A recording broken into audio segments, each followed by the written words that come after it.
And this, I've done it practice 4 times and with a different, and I've done it for real. And I'm not sure why these aren't.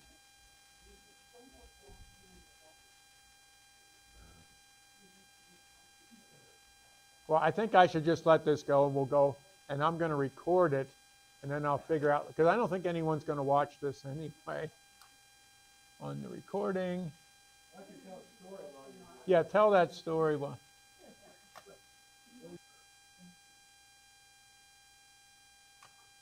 I'm going to go ahead. I think it's streaming, but I can't see it here. And these things take a while to work out. So I'm going to do that later. Okay. So this is a little bit on the Christmas story in Matthew. It's going to be a little abbreviated because we don't have a lot of time left. And so let's just go through and look at some of this. I need to get my... Now the birth of Jesus Christ was on the wise, when as his mother Mary was espoused to Joseph. Before they came together, she was found with child of the Holy Spirit. Now there's a whole genealogy which we're skipping. It's well known that some of the people in the genealogy, Matthew just picked out 14, 14, 14, and so not all of them are there. And you can look at it. And a lot of the Christmas story in Matthew was put together some 50 years later. And so, okay, they remembered this, they didn't remember that. So if anyone says, oh, there are little problems with this part of the story or that, well, yeah, they remembered stuff, so not everyone's thing is exact. We'll just say it's probably pretty close. Then Joseph, her husband, being a just man and not willing to make her an example, was minded to put her away quietly, without notice is what that Greek says. But an angel showed up. While we thought on these things, an angel of the Lord appeared into a dream, saying, Thou son of David, fear not, be afraid not. And Joseph was afraid not with what was going on, to take unto thee Mary, thy wife, for that which is conceived of her is of the Holy Spirit.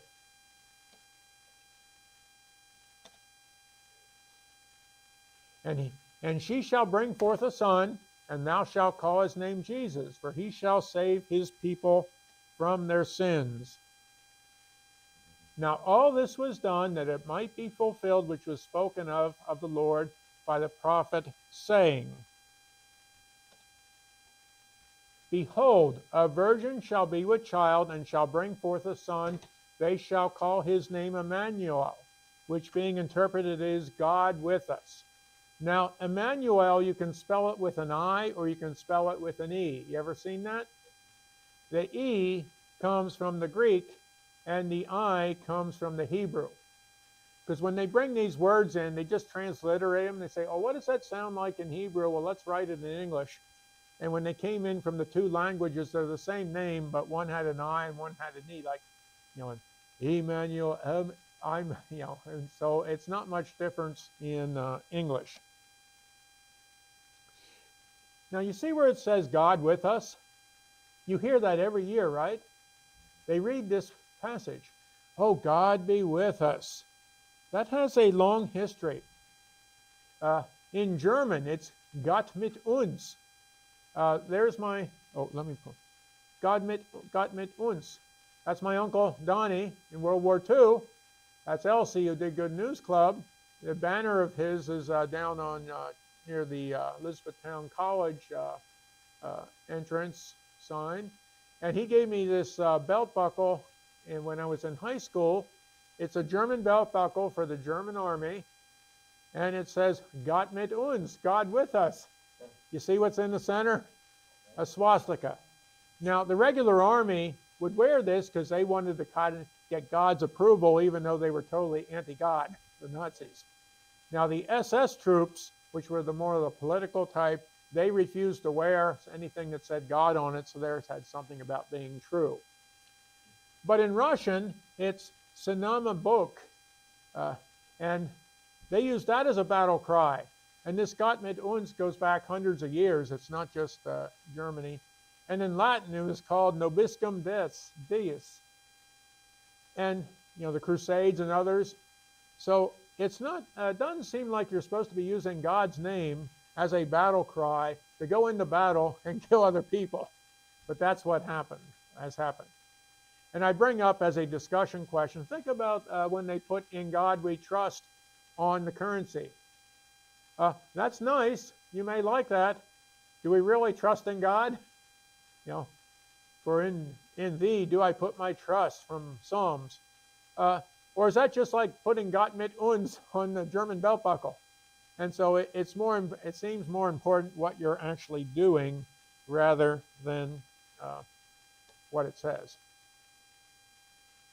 Then Joseph, being raised from sleep, that's the same word "agirthes" as being resurrected from sleep, because the word resurrection means raised up, woken up from sleep, did as the angel of the Lord had bidden him, and took unto him his wife,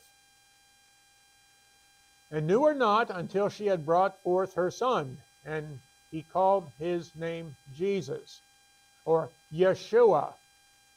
Remember we talked about Joshua in the Battle of Jericho? The word Jesus in Hebrew is Yeshua. The word Joshua is Yeshua.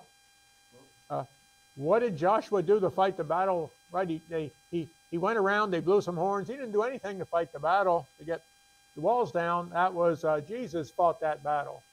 Textus Receptus is another Greek version, and it tends to add and change a lot of things. So it added firstborn. It says, oh, it was firstborn. Well, yes, it was, but the Greek that Matthew wrote does not say that. Now when Jesus was born in Bethlehem of Judea, in the days of Herod the king, behold, there came wise men from the east to Jerusalem. Where is he that is born King of the Jews? For we have seen his star in the east and have come to worship him. Who are the wise men? Where do they come from? Well, we got, I don't have the pinch zoom working on the slides over here, but see, in the south and other places, they'll have them with fire hats.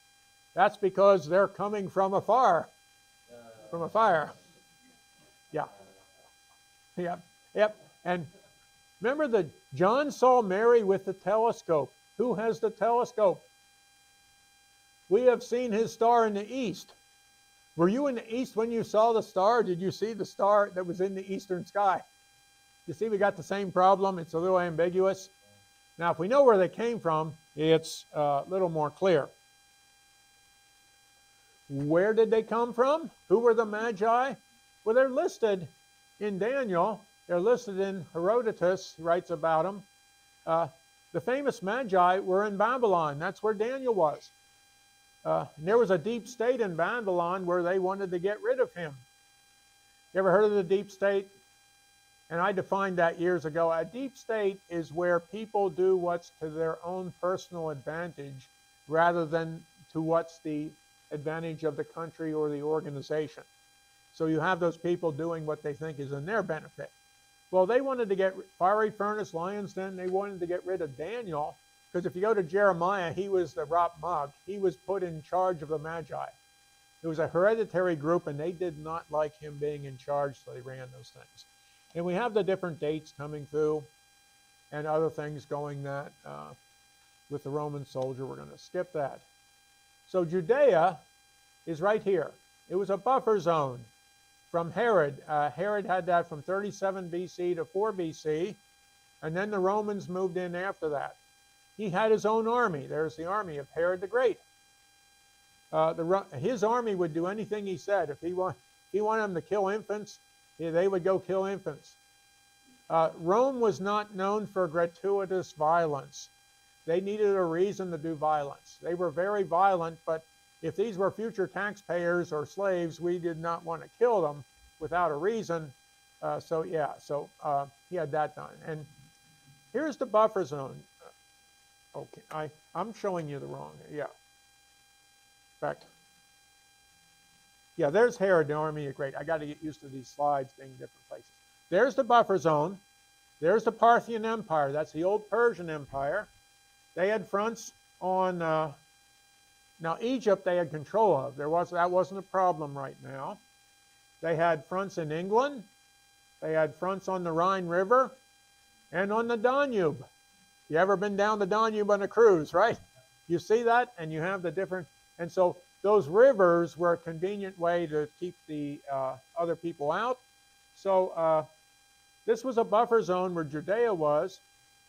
How many, and if you've ever seen these Christmas reenactments, you'll see that they have what? All these Roman soldiers. And I think that's on another slide. Problem is, there weren't any Roman soldiers there. All the Roman soldiers were elsewhere. Now, once Herod died, after Jesus was born, then the Romans decided, well, we're going to move in and take over. So then they started to put more Roman soldiers there. By the time of the crucifixion, there were a good number of soldiers, but they were like the third and fourth stringers. They were the old ones, the ones who weren't good enough to be on the main battlefront. They were like a police force. So they would do crucifixions, and think of them as a police force and not really an army. When Herod the king heard these things, he was troubled, and all Jerusalem with him. Really? Have the sign there, stop. All visitors must report to Herod. So it was diplomatic things, because they had invaded 30 years earlier, the Parthians, and Herod had to leave. He built that fortress Masada on that hill as a place to go if he got in trouble. So yeah, they were coming in. These were these diplomats. Was it an army? It wasn't three guys on camels. It would have been a whole little military escort. What are they doing? And at that time, in Parthia, they were kingmakers, and they needed a king, and so they could use this as an excuse to go check on go to Judea. As it appears, Daniel would have left them know as a secret society to avoid the deep state. When you see this sign, go check. And they gathered the information. When he gathered all the chief priests and scribes of the people together, he demanded of them where Christ should be born. They said, in Bethlehem of Judea, where it's written by the prophet. And thou, Bethlehem, in the land of Judea, art not the least among the princes of Judah, for out of thee shall come a governor that shall rule thy people. They're looking for both a Messiah and a king. And there were different Bethlehems, and so they had Bethlehem of Judea there, and so they have to say exactly which one it was. Then Herod, when he had privily called the wise men, the Magi, inquired of them diligently, what time did the star appear? These were the magus, the magic. We get magistrate from that word today. And Herod, it appears, assumed that when the star appeared, the baby was born. That's like 500, 600, 800 miles they got to travel. If you're going to get them in time for the birth, it had to appear earlier and so forth. But that doesn't mean he was born when they left. It meant it was there to get him there early, it appears to be. We have the star. And he sent them to Bethlehem and said, go search diligently for the young child. When you have found him, bring me word again that I may come and worship him. How nice. He's going to come worship him. Not really. When they heard the king, they departed, and lo, the star that they saw in the east went before them till it stood over where the young child was. And we don't know what that star was, because you have a star where they see it in the, they were in the east when they saw it. It told them to go west. And then we have something like the Shekinah glory, or the one from the Old Testament that might have moved over where it was. Anyway, they found that. We have stars. Anyone ever seen a Moravian star? And a lot of them have 26 points. They take one out, otherwise you can't hang it. You need something to go inside to hang it. And there we have the one that's hanging in the sanctuary. I remember Roy Gish out in Masonic Homes now. Yeah, so he created all those. Yeah, and so we have a few left there. Yeah, and this is also, you can actually go see the steel one. It was originally wooden in Bethlehem up on the hill. Yeah. When they saw the star, they rejoiced with exceeding great joy. And when they were come down into the house, they saw the young child with Mary, his mother, and fell down and worshipped him. And when they had opened their treasures, they presented to him gifts, gold, frankincense, and wait, there's myrrh. Yeah, there's more, yeah. Young house in the child. Saw the young, yeah, worship gold, frankincense, and myrrh. And some of the cartoons say, and just to be perfectly clear, these gifts are for your birthday and Christmas, if you've ever had one, right? Yeah. And let's not wrap the gifts yet. They could be. Now, one of the songs, We Three Kings of Orient and Orient are. So we have, and this was created by some Henry Hopkins and Williamsport in 1857, a few years before the Civil War. It was a song that was for New York City production, and he had originally designed it that the first and last verse would be sung by everyone, and then the three kings would each sing about the gold, the frankincense, and the myrrh. I mentioned the proms. First of all, they're not kings, they were magi. Second of all, we don't know who they were. We don't know if there were three or how many. And they weren't from the Orient. They did come from the East, where they used to orient maps towards the East in Latin. That's where we get the word Orient. They were from Parthia, because that's the only place we know where magi are mentioned, both in the Bible and Herodotus. So we have that. We don't know where they were.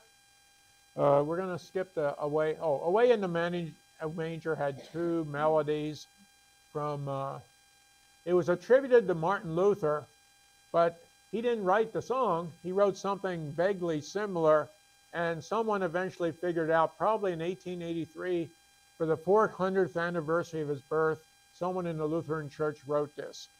They put a melody to it.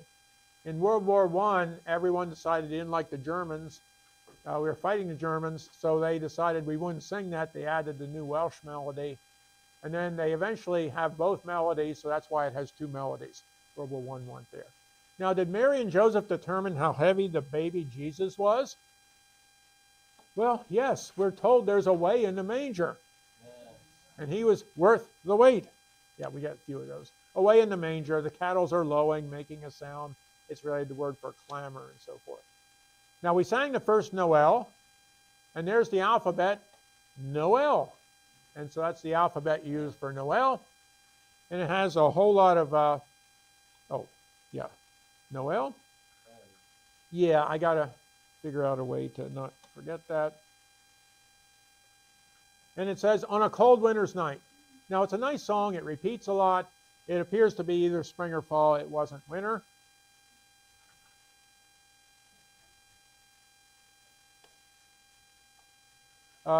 Shining in the east, beyond them far.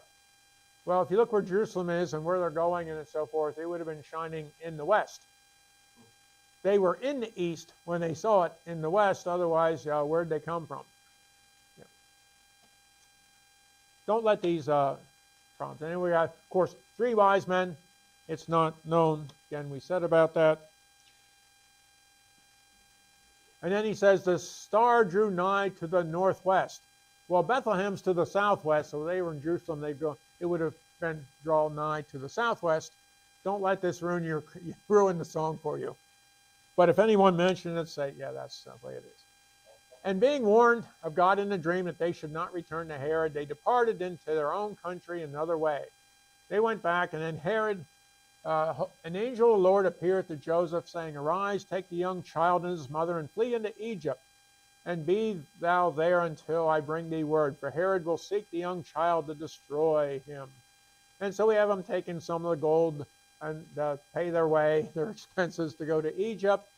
And some people say, well, maybe they didn't go to Egypt. It doesn't really matter. It's a nice part of the story. It's not crucial. When he arose, oh, what happened here? Oh, I pressed the. And when he arose, he took the young child and his mother by night and departed into Egypt, and was there until the death of Herod, that it might be fulfilled which was spoken of the Lord by the prophet, saying, out of Egypt have I called my son. Now, did you know, how did Mary and Joseph fly to Egypt? Anyone know? Well, their donkey was very fast, so they used a donkey fly, which is a smaller version of a horse fly. Yeah. Then Herod, when he saw that he was mocked of the wise men, he wasn't happy. was exceedingly wroth, and sent forth and slew all the children that were in Bethlehem, and in the coast thereof, in that region, from 2 years old and under, according to the time which he had diligently inquired of the wise men. And if we take this for what it says, Herod assumed that when the star appeared was when Jesus was born. He didn't think, oh, maybe the star appeared before so they would get there in time. But anyway, Bethlehem was a small town that could have had as few as 20 male infants, coast its boundaries. And Herod was not, he was a very not nice guy. It was said you were safer to be a pig in Herod's house than a member of the family. And then he died a very bad death. Then was fulfilled, out of coming. In Ramah there was a voice heard and weeping and great mourning. Rachel weeping for her children would not be comforted because they were not. Weeping and comforted. What has that got to do? Well, Rachel and Ramah, remember when we did Daniel and his friends were sent to Babylon, and they had to leave, and then there were 2 exportations, apparently, and then one later, after Zedekiah double-crossed Nebuchadnezzar, he sent a lot more back. But the stepping off point of going was at Ramah. So the mothers there would be seeing their children for the last time. So what Matthew is saying is that as weeping in Ramah, a Rachel weeping for her children, because they would not see these children again, because they would be, 500, 600, 700 miles away. Yeah. Voice was heard in Ramah, weeping for her children. But when Herod was dead, behold, an angel of the Lord appeareth in his dream to Joseph in Egypt, saying, Arise, and take the young child and his mother, and go into the land of Israel, for they are dead which sought the young child's life. Yeah. And so he had some kidney disease complicated by a case of maggot-infested gangrene in the genitals. It's described in detail in Herodotus. And so that's how we think that Jesus was born sometime from 6 BC to 4 BC. And the calendar's off. They got the calendar off by 5, 6, 7 years. So if you're trying to force it into year 0, there was no 0, and you can't put it at 1 BC because the calendar's not right. And so it's just you have to deal with that. The fact that Jesus was born 6 years before Christ doesn't mean he was born before he was born. It's just the calendar's off, and once everyone uses the calendar, you can't switch. So he rose and took the young child, his mother, came into the land of Israel. But when he heard that Archelaus did reign in Judea in the room of his father Herod, he was afraid to go, notwithstanding, being warned of God in a dream, he turned into other parts of Galilee, and came and dwelt in a city called Nazareth, where the Nazarenes were, that it might be fulfilled which was spoken of by the prophets. He shall be called a Nazarene. And on the map there, you see Nazareth? In fact, there's Nazareth, right? And here's the big valley, the Jezreel Valley, the mountains of Megiddo. Ever heard of the mountains of Megiddo? Har is the word for mountain. Ever heard of Harmageddon or Armageddon? And so that's there in that valley where Jesus would have grown up in Nazareth with his father Joseph, who was a builder, architect type of builder, doing something more than just, the lowest level of labor. But so that's where he then grew up, Armageddon. So thank you for your attention. That was the Christmas story in Matthew. And again, this is the Wesley Friendship class.